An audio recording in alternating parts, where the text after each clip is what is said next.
నమస్తే. ఈరోజు మన స్టూడియోలో ప్రముఖ ఆధ్యాత్మికవేత్త ఆస్ట్రాలజర్ బ్రహ్మశ్రీ సుభాష్ శర్మ గారు మనతో ఉన్నారు. గురువుగారితో మాట్లాడేద్దాం. నమస్కారం గురుగారు. శ్రీమాత్రేనండి. గురుగారు, నవంబర్ మాసం విశేషంగా ధనుస్సు రాశి వాళ్ళకి ఎలాంటి స్థితిగతులు రాబోతున్నాయి? సో ఓవరాల్గా ఎలాంటి ఫలితాలు ఎక్స్పెక్ట్ చేయొచ్చు? రెమెడీస్ కూడా ఏదైనా ఉంటే తెలియజేయండి ధనుస్సు రాశి వారి కోసం. తప్పకుండా తెలియజేస్తున్నా. ముందుగా ప్రేక్షకులందరికీ శ్రీమాత్రే నమః, శ్రీ గురుభ్యో నమః. యాదేవి సర్వభూతేషు మాతృరూపేణ సంస్థిత నమస్తస్సై నమస్తస్సై నమస్తస్సై నమో నమః.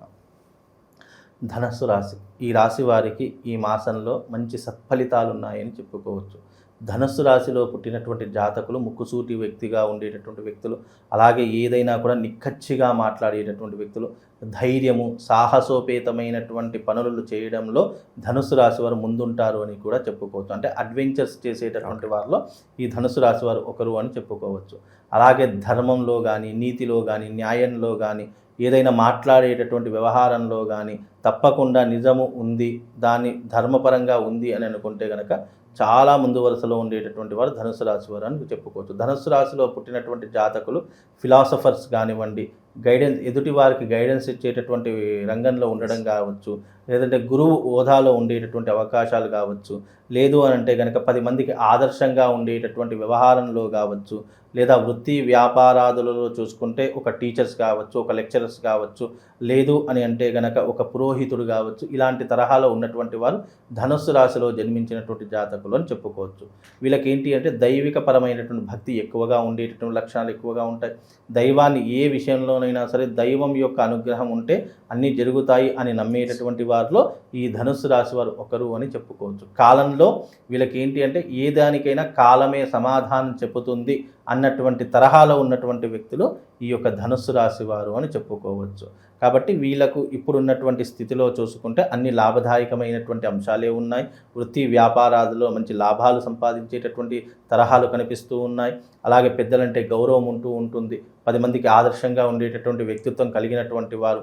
అలాగే వీళ్ళు ఏదైనా తప్పు చేద్దాం అనుకున్నా కానీ వీళ్ళకు కాలం కావచ్చు, పరిస్థితులు కావచ్చు, తప్పు చేయకుండా చాలా మట్టుకు కంట్రోల్ చేసేటటువంటి విధానంలో వీళ్ళు ఉపయోగించుకుంటూ ఉంటారు. కాబట్టి ఈ ధనస్సు రాశి వారు ఎవరైతే ఉన్నారో వాళ్లకు ఈ మాసము చాలా అద్భుతంగా కలిసి వస్తుంది అని చెప్పుకోవచ్చు. కుటుంబ వ్యవహారాల్లో ఇన్ని రోజులు పడుతున్నటువంటి ఇబ్బందులు కావచ్చు, కష్టకాలం కావచ్చు, ఆపదలు కావచ్చు, అన్నిటినీ కూడా చక్కదిద్దుకునేటటువంటి అవకాశం ఈ మాసంలో ఏర్పడుతూ ఉంటుంది.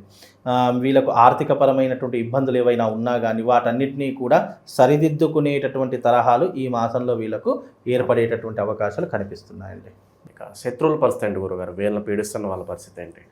శత్రువుల పీడ ప్రతి రంగంలో ఉంటుందండి. ఈ రంగంలో శత్రువులు లేరు అనడానికి లేదు. ఎవరి స్థాయిలో వాళ్ళకు శత్రువులు అనేటటువంటి వారు ఉంటారు. చిన్న స్థాయి వాడికి చిన్న శత్రువులు, మధ్య స్థాయి వాడికి మధ్యమైనటువంటి శత్రువులు, పెద్ద స్థాయి వాడికి పెద్ద పెద్ద శత్రువులు. అంటే వాళ్ళ రంగాలలో కానీ, వాళ్ళు చేసే వృత్తి వ్యాపారాలలో కానీ వాళ్ళ స్థాయిలో వాళ్లకు తప్పకుండా ఈ అన్ని రంగాల్లో శత్రువులు ఉన్నారండి. వీళ్ళ దాంట్లో లేరు అన్నటువంటి అంశాలు ఏమీ లేవు. ఎవరికి వారే శత్రువులు అని వాళ్ళు మనసులో అనుకుంటారు తప్ప బయట వ్యక్తం చేయడానికి అంత అవకాశం ఉండదు. కాబట్టి శత్రువులు అనేటటువంటి ప్రతి రంగంలో ఉంటారు. అవి సమయము సందర్భం వచ్చినప్పుడు వాడి శత్రువు అనేటటువంటిది మనకు తెలుస్తూ ఉంటుంది. కాబట్టి శత్రువులు ప్రతి రంగంలో ఉంటారు. ఈ రంగంలో ఉన్నటువంటి వారికి కూడా శత్రువులు అనేటటువంటి వారు ఉంటారు. శత్రునాశనం కోసము తప్పకుండా వాళ్ళు ప్రతినిత్యం భగవత్ ఆరాధన చేసుకోవడం, శత్రువులు ఉన్నప్పటికీ కూడా మనకు ఒక రక్షా కవచం అనేటటువంటిది ఏర్పరచుకోవాలి. ఎవరికైనా రక్షా కవచం రాశుల వారికి తప్పకుండా అవసరం. అది ఏ ద్వాదశ రాశులు ఏ రాశి వారికైనా సరే. ఎందుకు అనంటే కనుక ప్రతి రంగంలో ప్రతి ఒక్క దాంట్లో శత్రువులు కావచ్చు, లేదు అనంటే కనుక నెగిటివ్ ఇంపాక్ట్ కావచ్చు, ప్రతి రంగంలో ఉంటూ ఉంటుంది. కాబట్టి తప్పకుండా రక్షణా కవచాన్ని ఏర్పరచుకోవాలి. రక్షణా కవచం అంటే దేని ద్వారా కలుగుతుంది?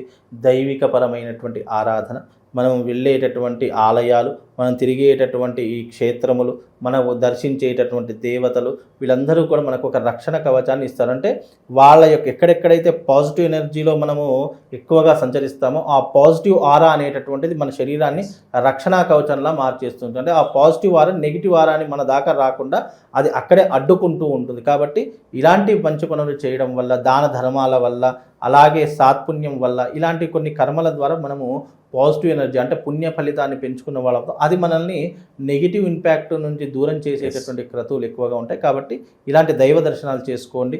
ఈ ధనుస్సు రాశి వారు ఏదైనా క్షేత్ర దర్శనం చేసుకోవాలి అని అంటే గనక అరుణాచల క్షేత్ర దర్శనం చేసుకోండి. తద్వారా వీళ్ళకు ఉన్నటువంటి నెగిటివ్ ఇంపాక్ట్ అంతా పోతుంది. కాబట్టి ధనుస్సు రాశి వారు ఎవరైతే ఉన్నారో ఒక్కసారి అరుణాచల క్షేత్రానికి వెళ్ళి అక్కడ స్వామివారిని దర్శించుకొని వీలైతే ఒకరోజు నిద్ర చేసి వచ్చేటటువంటి ప్రయత్నం చేయాలి. ఇది ఎక్కువగా అమావాస్య కావచ్చు, పౌర్ణమి ఘడియలలో కావచ్చు, ఈ సమయాల్లో మీరు అక్కడికి వెళితే గనక, ఎందుకు అమావాస్య పౌర్ణమి అని అంటే గనక ఆ సమయాలలో దేవతల యొక్క శక్తి విపరీతంగా ఉద్రిక్తం ఉంటుంది. ఆ సమయంలో వెళితే ఆ దేవతల యొక్క పాజిటివ్ ఎనర్జీ మన మీద పడేటటువంటి అవకాశం ఉంటుంది. కాబట్టి అమావాస్య కావచ్చు, పౌర్ణమి కావచ్చు, ఈ 2 తిథుల్లో ఏదైనా ఒక తిథిని ఎంచుకొని మీరు వెళ్ళేటటువంటి ప్రయత్నం చేయండి. లేదా కనీసం మాస శివరాత్రి రోజైనా ప్రతి నెల మాస శివరాత్రి వస్తుంది, ఆ శివరాత్రి రోజైనా వెళ్ళేటటువంటి ప్రయత్నం చేయండి. లేదా కనీసం సోమవారము ఆ క్షేత్రంలో ఉండేటటువంటి ప్రయత్నం చేయండి. నేను చెప్పిన రోజుల్లో మీకు అనుకూలంగా ఉన్నటువంటి రోజులు ఏదైనా అనుకొని ఆ క్షేత్రానికి వెళ్ళండి. తప్పకుండా శుభం లాభం కలుగుతుంది. గురుగారు, సెలబ్రిటీస్కి ఎలా ఉంటుంది? ఈ సినిమా వాళ్ళకి కానీ రాజకీయ నాయకులు వీళ్ళకి ఎలా ఉంటుంది? ఎవరైతే ఈ యొక్క సినిమా రంగంలో ఉన్నటువంటి వారు కావచ్చు, రాజకీయ రంగంలో ఉన్నటువంటి కావచ్చు, టీవీ రంగంలో ఉన్నటువంటి వారు కావచ్చు, వీళ్ళందరికీ కూడా ఇప్పుడు మంచి అవకాశాలు రావడానికి ఇది ఒక మార్గంగా అని కూడా చెప్పుకోవచ్చు. కాకపోతే ఏంటి అంటే కనుక జన్మ జాతక ఫలితాలు వేరే ఉంటాయి, గోచార ఫలితాలు వేరే ఉంటాయి. ఇప్పుడు మనం చెప్పుకునేటటువంటి ఈ మాసం వరకు మాత్రమే గోచార ఫలితాలు. ఎందుకు అని అంటే కనుక ఎప్పుడైనా రాజకీయం కావచ్చు, సినిమా ఇండస్ట్రీ కావచ్చు, నాటక రంగం అంటే ఈ టీవీ రంగం, చిత్ర పరిశ్రమ కావచ్చు, వీరందరికీ ఎలా ఉంటుందంటే జన్మజాతక ఫలితాల్లో వీళ్ళు ఈ రంగంలో రాణించగలుగుతారా లేదా.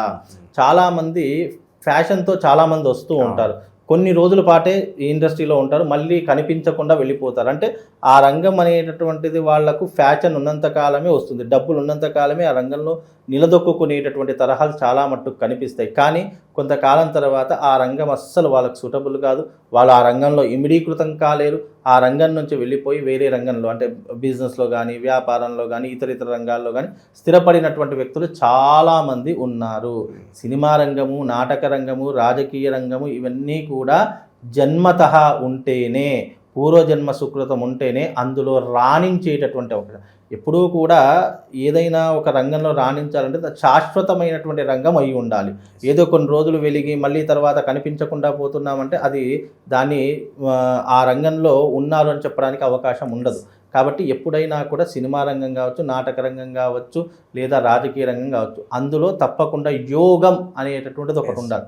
ఆ యోగం ఉంటేనే అందులో రాణించడానికి అవకాశం. కాకపోతే ఎవరైనా ఈ ధనుస్సు రాశి వారు జాతకులు ఎవరైనా ఉన్నట్టయితే రాజకీయ రంగంలో తప్పకుండా అభివృద్ధి పదం వైపు వెళ్తూ ఉంటారు. మంచి ఆర్థికపరమైనటువంటి ఇబ్బందులు అన్నీ వెళ్ళిపోయి మంచి పురోగతిని సాధించేటటువంటి అవకాశాలు రాజకీయ రంగంలో ఉన్నటువంటి వారికి ఏర్పడుతూ ఉంటాయి. అలాగే ఈ సినిమా రంగంలో ఉన్నటువంటి సెలబ్రిటీస్ ఎవరైతే ఉన్నారో వాళ్ళకు కూడా మంచి మంచి అవకాశాలు వస్తూ ఉంటాయి, పెద్ద పెద్ద సినిమా అవకాశాలు వస్తూ ఉంటాయి. దాన్ని సరిగ్గా యూటిలైజ్ చేసుకునే చాలామంది ఏం చేస్తారంటే అందొచ్చినటువంటి అవకాశాలను కాలదన్నుకుంటూ ఉంటారు. బికాస్ కాలం కలిసి రాకడం, వాళ్ళకు టైం లేకనో చాలామంది అలా చేసుకునే కొంతమంది వదిలేసిన సినిమాలు ఎలా ఉన్నాయంటే అది వేరే హీరోలు చేయడం వల్ల అవి టాప్ పొజిషన్లో ఉన్నటువంటి సంఘటన చాలా మట్టుకు మనం ఇంటర్వ్యూస్లో చూస్తూ ఉంటాం. అంటే బికాజ్ ఏంటి, వాళ్ళ దగ్గరికి వచ్చినటువంటి ఆ హిట్ అయ్యేటటువంటి మూవీ ఛాన్స్ వేరే వాళ్ళకు వెళ్ళిపోతుంది. బికాజ్ వీళ్ళ యొక్క ప్రభావం అనేటువంటిది ఎలా ఉంటుందంటే దరిద్రము, వీళ్ళకు వచ్చినప్పుడు అవకాశాలు వచ్చినప్పుడు వీళ్ళు పట్టించుకోరు, అవకాశాలు లేనప్పుడు మాత్రము వాటి వెంట పడుతూ ఉంటారు. కాబట్టి అవకాశము, అదృష్టం అనేటటువంటిది కొన్ని రోజులు మాత్రమే ఉంటుంది. దాన్ని ఉన్నప్పుడే వినియోగించుకుంటే తప్పకుండా ఆ యొక్క సక్సెస్ అనేటటువంటిది కొన్నేళ్ల పాటు మనం అనుభవించవచ్చు. కాబట్టి ఇప్పుడున్నటువంటి తరహాలో తప్పకుండా సినిమా రంగంలో ఉన్నటువంటి వ్యక్తులకు ఈ ధనుస్సు రాశి వారు ఎవరైతే ఉన్నారో తప్పకుండా వాళ్ళకు పెద్ద సినిమా అవకాశాలు వస్తూ ఉంటాయి. సినిమా రంగంలో రాణించడానికి చాలా చక్కనైనటువంటి అవకాశం. ఇప్పుడు నాటక రంగం అంటే ఈ టీవీ సీరియల్స్ ఆర్టిస్ట్ కావచ్చు, లేదా కొన్ని షోస్ ఆర్టిస్టులు కావచ్చు, వాళ్ళు సినిమా రంగంలో ఎదగాలి, మంచి మంచి ఆపర్చునిటీస్ రావాలి అని ఆలోచిస్తూ ఉంటారు. అలాంటి వారికి ధనుస్సు రాశి వారు ఎవరైతే ఉన్నారో తప్పకుండా వాళ్ళకు ఇప్పుడు మంచి అవకాశాలు వస్తుంటాయి. సరిగ్గా యూటిలైజ్ చేసుకుంటే మంచి సత్ఫలితాలను పొందుతారండి. ఓకే, చాలా బాగా వివరించారు. ధన్యవాదాలు గురుగారు. శ్రీమాత్రే.